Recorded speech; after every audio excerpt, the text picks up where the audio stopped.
मुनि कही पोषणे ब्रह्मांड कहे आसिबे रे प्रभु पोषणे ब्रह्मांड व्रत आसिबे रे प्रभु चरणे कले नमस्कार कल्याण करिबे जगन बोलंती सुन शुद्रपति तुझे सकल गुणे ख्याति सिंधु सुत तु जलंधर मर्त्य मंडले राजा मंत्री तु थिबु एहा तुले हेमंत कहि गले ब्रह्मा लोकरे परमेश नमई महादेव दास ब्रह्मा उत्पत्ति जह तांक चरणे चितर इति श्री पद्म पुराणे कार्तिक महात्म्ये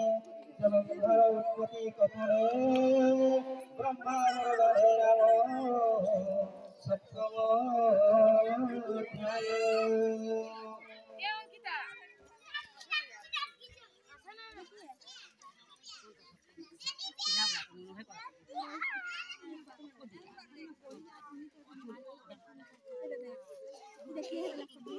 हला हकी हला ना काजे काम आउनी को न काजे ई आघे हैं आघे को बोलू न जल्दी